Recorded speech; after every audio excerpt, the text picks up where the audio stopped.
Again to our YouTube channel learn to educate. हमने अपनी English topic को cover किया था पिछले 2 लेक्चर से। आज हम उसी को कंटिन्यू करेंगे। कुछ लिटरेरी टर्म्स हम पहले भी डिस्कस कर चुके हैं, अगर आपने वो नहीं देखे हैं तो आप जाके हमारी प्लेलिस्ट में उन लिटरेरी टर्म्स को भी अच्छे से कवर कर सकते हैं। उसी टॉपिक को हम कंटिन्यू कर रहे हैं। आगे और लिटरेरी टर्म्स जो हमने लिखी हैं, फोनीम, मॉर्फीम, सिंटैक्स, सिमेंटिक्स, ये सब क्या होती हैं, आज हम डिटेल में इनको डिस्कस करेंगे। आपका रीटेट हो या सीटेट हो या किसी भी स्टेट का टेट हो, 1 नंबर का यहां से कंफर्म आता है आपका, या तो फोनीम या मॉर्फीम या सिमेंटिक्स, सिंटैक्स से 1 नंबर बिल्कुल आपको 100% श्योरिटी के साथ मिलेगा। तो चलिए सबसे पहले शुरू करते हैं लैंग्वेज से। लैंग्वेज क्या है? लैंग्वेज एक लैटिन भाषा के वर्ड लिंगुआ से निकला है। लैंग्वेज वर्ड है जो, ये लैटिन भाषा के वर्ड लिंगुआ से निकला है। लिंगुआ का मीनिंग होता है टंग, और टंग का आप सभी को पता है जी। तो मींस लैंग्वेज आपकी एक इंपॉर्टेंट रोल प्ले करती है। अगर आप या तो सीटेट में जाएं या रेट में जाएं कि उसमें कम्युनिकेशन स्किल्स, आपकी राइटिंग स्किल्स लैंग्वेज के अंदर ये सभी आएंगी आपकी। या आज हम लैंग्वेज में डिस्कस कर रहे हैं, लैंग्वेज से फोनीम, मॉर्फीम, सिमेंटिक्स, सिंटैक्स ये सब कैसे बनते हैं, कैसे डेवलप होते हैं, इनका क्या मीनिंग होता है, 1 बाय 1 चलिए हम डिस्कस करते हैं बिना कोई टाइम वेस्ट किए। सो हमारा सबसे पहला जो टॉपिक है, वर्ड है, वो है फोनीम। फोनीम, फोनीम आप फोन से याद रखेंगे। फोन, फोन आपका जब कभी भी इंग्लिश में आ जाए तो फोन रूट वर्ड होता है साउंड के लिए। कभी भी आपको फोनोलॉजी मिले, फोन से रिलेटेड कुछ भी मिले, उसका मीनिंग हमेशा आपका साउंड में निकलेगा।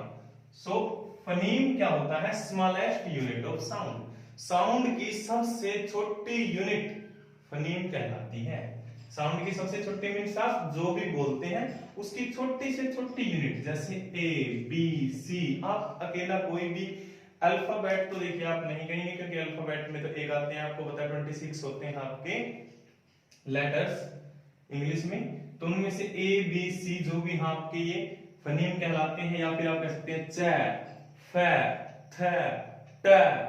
आप एक जो छोटी से छोटी यूनिट बोलते हैं साउंड की, सबसे स्मॉलेस्ट यूनिट, उसी को फोनीम कहा जाता है। और फोनीम मिलकर किसी वर्ड को बनाते हैं, मीनिंगफुल वर्ड को। इसीलिए सबसे छोटी यूनिट ये च हो, ए हो, बी, सी या फ या ट, ये सभी हमारे फोनीम कहलाते हैं। फिर आता है हमारा morpheme. What is morpheme? Smallest unit of meaning. Means कोई छोटे से छोटा मीनिंगफुल वर्ड जिसे आप आगे ना ब्रेक कर सको, वही मॉर्फीम कहलाता है। Smallest meaningful unit of a language, किसी लैंग्वेज की स्मॉलेस्ट मीनिंगफुल यूनिट मॉर्फीम कहलाती है। अगर आप सीधे शब्दों में कहें तो कोई छोटे से छोटा वो शब्द जिसे आप आगे ब्रेक ना कर सको, उसका कोई मीनिंग हो, वही मॉर्फीम कहलाता है। जैसे BAT मिलके बना दिया बैट, कैट, बॉय, अनलाइक। देखिए फिर आप कहेंगे मॉर्फीम में और वर्ड में डिफरेंस ही क्या होगा? वर्ड भी तो वही होता है कि आपका कॉम्बिनेशन ऑफ जैसे लेटर्स होता है जो मीनिंगफुल सेंस दे। तो मॉर्फीम आपका ये अन भी हो सकता है। अन का इंडिपेंडेंटली मीनिंग नहीं है, लेकिन ये किसी भी आगे वर्ड के आगे लग के उसका मीनिंग तो चेंज कर सकता है, इसलिए मॉर्फीम में आता है। अनलाइक, लाइक भी कह सकते हैं आप। और इसमें अगर आप फोनीम ढूंढना चाहें तो ये टी, बैट, बैट, तो यहाँ ए किस चीज का काम करता है? ये जो हमारा होता है ये फोनीम है। अगर इनको अलग अलग ब्रेक करें तो ट, ये फोनीम है और ये मिलके बना देते हैं morpheme, smallest unit of a meaning. ये थे फोनीम, मॉर्फीम। अभी हम करेंगे बड़े सिंटैक्स एंड सिमेंटिक। तो स्टूडेंट्स अभी हम करेंगे सिंटैक्स। सिंटैक्स क्या होता है? सिंटैक्स का सिंपल मीनिंग होता है कोई भी पैटर्न या स्ट्रक्चर। इंग्लिश में जो हमारा SVO फॉर्म चलती है, मीन स्ट्रक्चर चलता है subject plus verb plus object, वही आपका सिंटैक्स कहलाता है। जो आप ग्रामेटिकली रूल फॉलो करते हैं पैटर्न का, वो आपका कहलाता है सिंटैक्स, कि आपने कौन सा स्ट्रक्चर या पैटर्न्स फॉलो किया है। Study of patterns and structures is called syntax. Means patterns और स्ट्रक्चर की स्टडी को ही सिंटैक्स कहा जाता है, कि वो SVO पैटर्न्स को फॉलो कर रहा है या नहीं। सब्जेक्ट, वर्ब, ऑब्जेक्ट, किसी भी सेंटेंस में अगर इस सीक्वेंस के अकॉर्डिंग हमारा सेंटेंस बना है तो उसका सिंटैक्स सही है, और अगर वो ये पैटर्न फॉलो नहीं करता तो उसका सिंटैक्स गलत है। जैसे आई एम प्लेइंग क्रिकेट, मैं क्रिकेट खेल रहा हूं, ये आपका सब्जेक्ट, ये आपकी verb and this one is object. तो आपका SVO subject verb object pattern को फॉलो करता है, इसलिए इसका सिंटैक्स बिल्कुल सही है। ओके स्टूडेंट्स, फिर हम करते हैं सिमेंटिक। सिमेंटिक क्या होता है? Study of meaning of words. Mean words की स्टडी, मीनिंग ऑफ वर्ड्स, वर्ड्स के मीनिंग की स्टडी को सिमेंटिक कहते हैं। क्या समझे?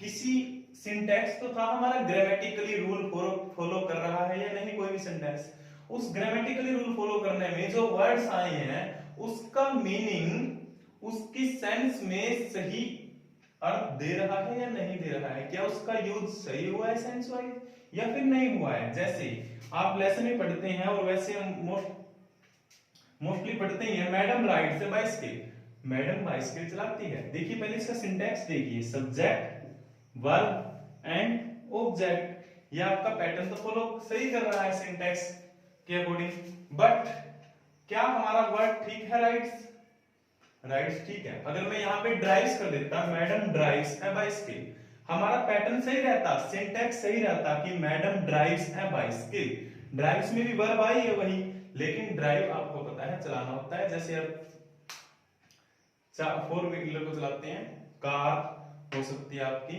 उसको होता है आप करते हैं आप ड्राइव, लेकिन यहाँ पे बाइसिकल तो राइड्स आएगा, इसलिए वर्ड्स का एप्रोप्रिएट सिलेक्शन ही हमारा सिमेंटिक कहलाता है।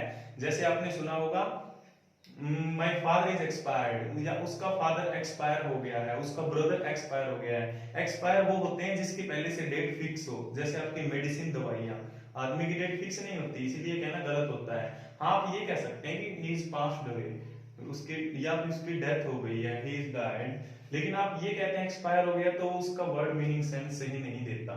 इसीलिए हमने कहा है कि सिमेंटिक एग्जैक्ट वर्ड्स की मीनिंग की स्टडी कहलाती है, कि आपने जो वर्ड यूज किया है वो एप्रोप्रिएट है या नहीं है, उसका मीनिंग उसी सेंस में जो आप लगाना चाहते हैं जा रहा है या नहीं जा रहा है, यही आपका सिमेंटिक्स कहलाता है।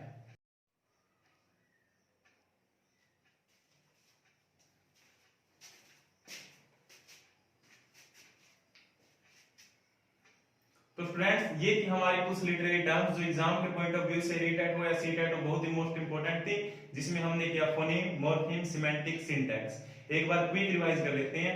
Phoneme the smallest unit of sound, sound की सबसे छोटी यूनिट, सबसे छोटी इकाई फोनीम कहलाती है, जिसे हम आगे ब्रेक नहीं करते, जैसे फ, ट, क, ए, बी या ए, ये सब कहलाते हैं phoneme. Morpheme the smallest unit of meaning, means कोई मीनिंगफुल वर्ड जिस वर्ड को आगे ब्रेक नहीं कर सकते वो कहलाता है आपका मॉर्फीम, जैसे कैट, बैट, बॉय।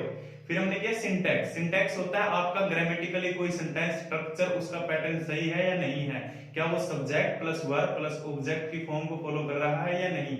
अगर वो फॉलो करता है तो उसका सिंटैक्स सही है, नहीं तो गलत है। फिर हमने किया सिमेंटिक्स। सिमेंटिक्स होता है study of meanings of words, कि आपने जो वर्ड्स किसी सेंटेंस में यूज किया है उसके एप्रोप्रिएट सेंस देता है या नहीं है।